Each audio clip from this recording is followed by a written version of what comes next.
Welcome back to the Pat McAfeebas show. And you know what's better than week 3? Week 4? Yes, sir. Let's go. That's what we know. Bigger numbers are always better. That's the ample man mentality. Yes, that is how it works. Bigger is always better. Yes, it is. Well, you have any other opening thoughts before we head into the recap of week 4? This was an exciting week. That it was. That it was. A lot of upsets. All right. So with that, let's hop in. So start off biggest storyline, of course. The Cleveland Zygardians lose to the Cerulean Sylveons. I mean, heartbreaking match for some, but what were your thoughts on it? Yeah, I mean, I think the player who played better won. That's all I've got to say. I mean, I think you're right. I think you're very right. Obviously, as you see here at the bottom, Delphox has maintained its spot at the top of the kill leaderboard, but honestly, just a heartbreaking loss for the team. I don't know that they'll ever be able to recover, but we'll hit on that later. Then we've got the sun shines on Miami as the Durant take down the big man who was on our show last week. What were your thoughts on that game? Yeah, I mean, interesting that the big man last week said that there was no cheating involved and then loses the next week. It's kind of interesting to see how that maybe was fabricated a little bit to fix public perception. That is true. That is a good point. Not something I'd thought about before, but definitely that is a very viable take on that game. Next up, we've got the Chennai Super Kingdras and the Beaver Creek Braviaries have their game postponed due to a bomb threat. Now, I know you have some inside reporting on this. What's going on down there? Yeah, it's just tensions are high, right? People are very dissatisfied right now, and I think the bomb threat is just kind of a culmination of that. So I wonder, I don't know, I actually don't know when, but we're in the middle of week 5 now, and they have not played their week 4 match. So we will see when that gets made up. Huh? Yeah, I mean, it's gonna be interesting to see how that ends up, and honestly, we're just hope for the safety of both those teams, with the bomb threat going on. Next up, we Yes, got Deerling picking up a decisive victory for the Cinder Subdolls, and in fact got a KO, if I'm not mistaken, in that game. yes, it Um, did. and I mean, that is something that you and I both, I think, predicted that Deerling needed to come out for the Subdolls to really turn their season around. What's your take on that? Yeah, I mean, is it a deer or is it a goat? That's my question. And Deerling showed up and did its job and then some, picking up a kill. I think it was a big week to be a Deerling. Yes, it was. Yes, it was. Now, speaking of big weeks, this is the first week without a 6-0 in it, isn't it? Now, what's your Yeah, thought on that? Is it just the teams getting better as the season goes on? I think so. There's a whole lot of good teams in this league, and so the fact that there's no 6-0s is not that surprising to me. The biggest loss this week was there were two 4-0s, if you know anyone who got 4-0'd. Yeah.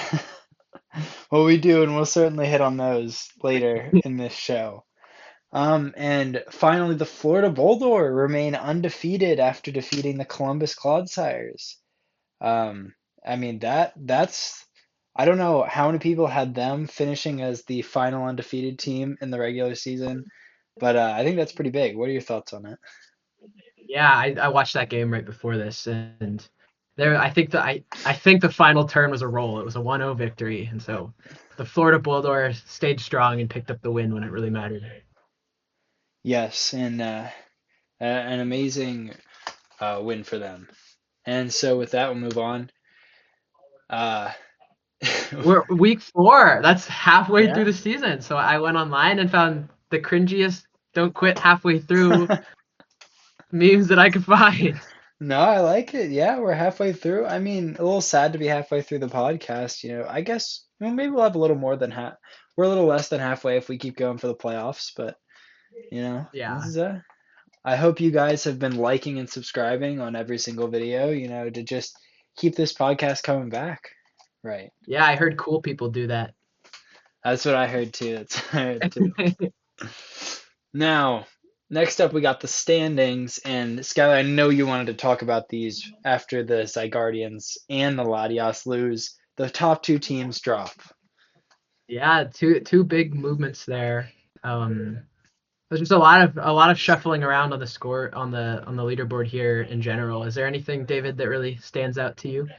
Yes, actually, I think a big thing to note here is the division system coming into play here, as the Cleveland Guardians technically have better standings than the Las Vegas Gladiators and the Pyro Challengers Bengaluru, but they're in a harder division, so they are in fifth place instead of third. Um, just something to note if you're following the standings closely down the stretch. Um, yeah, and one other thing is these bottom teams are going to have to start winning. Cinders, A's, Baltimore Typhlosions, and Scarlet and Green are all probably one loss away from being eliminated from playoff contention. And honestly, I believe in those teams, and I think we're going to see a win from all three of them next week. Dang, impressive. Yeah, those are all good players. I know all of them. So I would expect. I don't think that's too crazy of a take. Yeah. Yeah. All right. Well, I well, well, you see, historically speaking, in the United States, there have been a total of 4 presidents who have been assassinated. And this week follows the historical trend with our 5th president getting shot in the head. yes. Unfortunately, as many of you were probably watching, last Wednesday, a week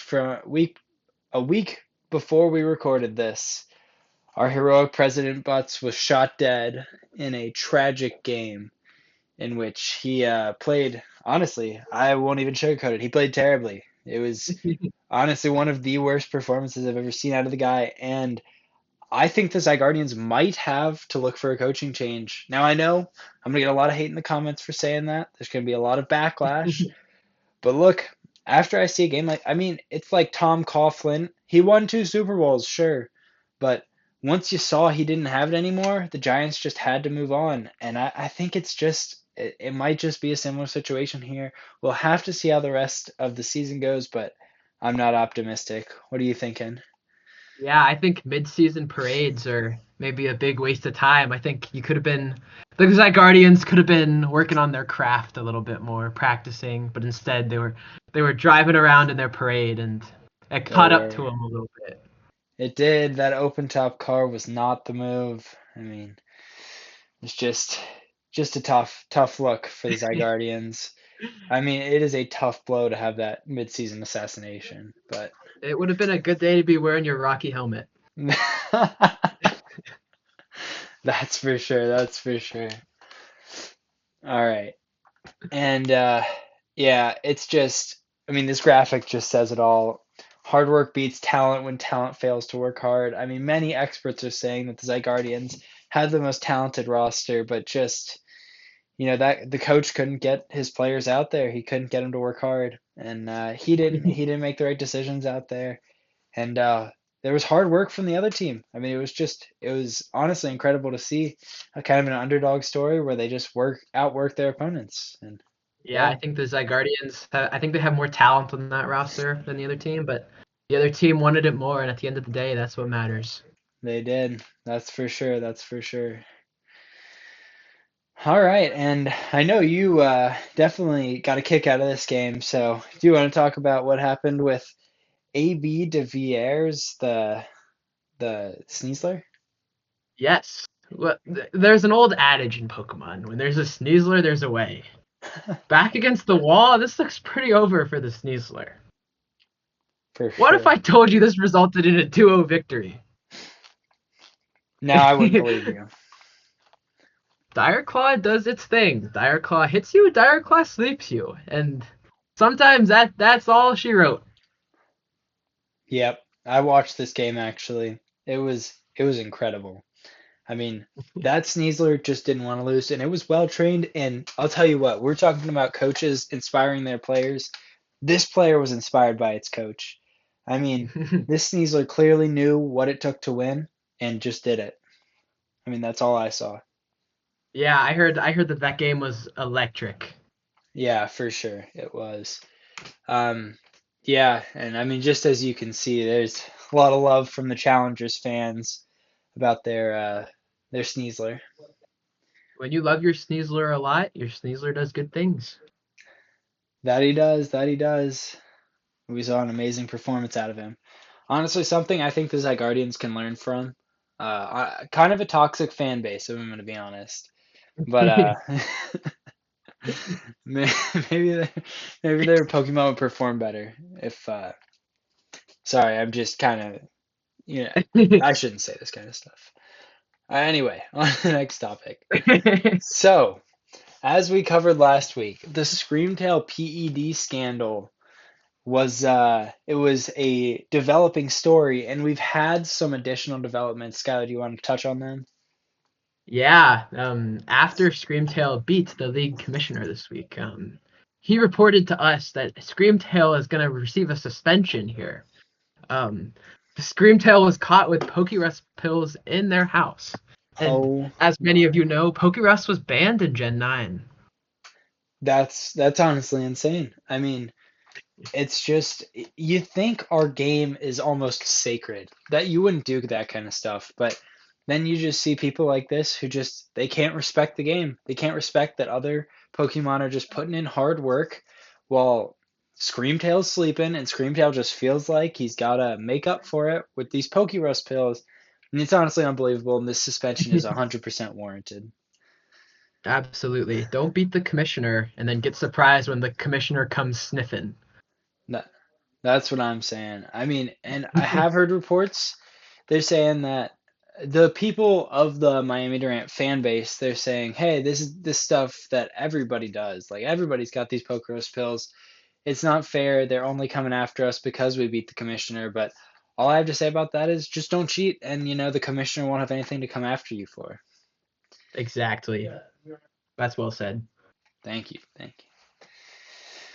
Yeah, and next up, we've got just the absolute choke of the week, switching his Pheasantipity into a super effective attack for the loss was the Washington Genesects. And as you can see, Articuno is just having a field day on Twitter with this, saying, "First, I rest my case, and next, uh, it is adding the Washington Genesects and Cryogonal, who was there, the final Pokemon killed in the loss, saying, You just got iced. Better chill before you embarrass yourself further." Obviously, some ice type puns, but what are your thoughts on this historic choke, Skylar? I mean, I less on the choke. Everyone makes mistakes, but like this Articuno beef, this guy's relentless. I feel like everywhere the Genesects turn, Articuno's here yapping. Oh my gosh, you're so right. I mean, this is just I mean, it's historic beef between Articuno and the Genesects, and I don't even know where it came from. I mean, Articuno just seemed to wake up one day and decide to hate the Genesects. But I do have a theory. So Yeah, it's at many different celebrity parties, I've seen pictures of Articuno and Iron Bundle being good friends. And it would seem that well, we know that Iron Bundle has a history of hating the of Genesects. course. I Yeah, think Articuno might have picked this up from Iron Bundle. fascinating. Yeah, but Considering Articuno doesn't have a team, it's a lot of talk. it is a lot of talk. Do you think Articuno is going to end up on a team and get a chance to prove itself against the Washington Genesects? I don't know. Like if I'm a coach, like Articuno seems like I mean he seems like a good PR guy. He's getting your name out there, and it's not all publicity is like all publicity is good publicity. So I think I'd be really interested to see if anyone wants to pick up Articuno, especially for that Genesects matchup where he's going to bring a chip on his shoulder, and I think he'd play really well into that team. So I'd be interested to see if anyone trades for him coming towards the end of the season here, trying to pick up a win against the Genesects. Now, I gotta be honest, I think everything you just said is exactly right. But I do want to just play a little devil's advocate and say, you may remember close to the end of Tim Tebow's career, he could not get a deal because if the starting quarterback was doing badly, the fans would just be chanting Tebow because he was so popular. I think Articuno might have a similar effect on a team. So if you bring your starters and they're not doing well, you're just going to have fans chanting Articuno, Articuno, Articuno from the sidelines. It's going to be tough for your starters to hear that, and if you're not ready for that, I think Articuno could be a slightly detrimental locker room presence. Yeah, I can totally see that. I think you raise a good point there. Yeah. Okay. So finally, we've got a big trade going on by the Washington Genesects. They are dropping. Which one are they dropping? I don't even remember. Oh, Corona, I think. Dropping Volcarona and picking up Cinderace. So, what do you think this does for the team, Skylar? Yeah, I mean, I think these two guys play very different roles, right? Volcarona is much more of For an sure. offensively minded Pokemon, where Cinderace has a much more. Cinderace can do similar types of offensive things, but not in the same like setup sweeper type role. And then Cinderace also provides a like a hazard denying type, more defensive Will-O-Wisp type play style. Yeah, I mean you're 100% right. It's a totally different style of fire type that we've got. Um, One thing that I do think is important is you got that extra 19 speed stat on the Cinderace, which could be what the Washington Genesects are looking for. And also, instead of Volcarona, which kind of encourages people to bring Stealth Rocks into you, you have Cinderace, which discourages it a little bit with the court change, you know? Yeah, really So, flipping that hazard for matchup. sure. So it'll be interesting to see how this works out and if it can get. Oh, and another big thing is that. So I think, if I'm not mistaken, Articuno has base 125 special defense, but only base 90 defense. And that could be factoring into this, that he wants his fire type to hit Articuno on its weaker stat, just in case someone does do that move you were talking about and pick up Articuno into the Genesects matchup. A little bit of a defensively oriented move here. I could for sure see that. All right. Well, with that, I think that's all I have to say about week 4. How about you, Skylar? That's all I've got too. I'm excited to see how the league kind of finishes out here. We're in the kind of in the home stretch now, as we're past that halfway point. I am too, and I think at this point, we're gonna get this up tonight. So, what's your prediction for what we see in the trailer tomorrow morning? Ooh, okay, we're gonna get the ZA um trailer. We're gonna Sure, see a silhouette of I would guess like a Mega Zygarde. I think Zygarde has to get some kind of new form. for sure. Um, I think we might get the starters confirmed. Um, but I don't know. They've been real quiet on this. This kind of the the advertising front, and so I don't think I'm expecting anything like too crazy or too much. I think we might get to see a little bit of like more like kind of design ideas of what things are gonna look like and Okay, stylistic. I've got like the opposite prediction. I think they're coming Really, out with a huge trailer. I think it's gonna be reveal of all 3 starters. I think you're right. We're gonna have Mega Zygarde, but it'll only be like a silhouette of Mega Zygarde and probably a hmm, cry, like whatever sound it makes. I think we're sure. gonna get Mega Flygon revealed and Mega Jinx revealed. And I Oh, think they're gonna announce the release date for like I'll say August for August. sure. And then I think they're gonna announce that they're or this also could be that they announced that release date for November. And then I think they're gonna announce for a second game, which is gonna be Black and White remakes. And those That'd be remakes sick. are going to I don't actually think they'll include Mega Evolution, but my wishful thinking is that they include Mega Evolution. And those will be released either in August or November, whichever one that ZA is not released in.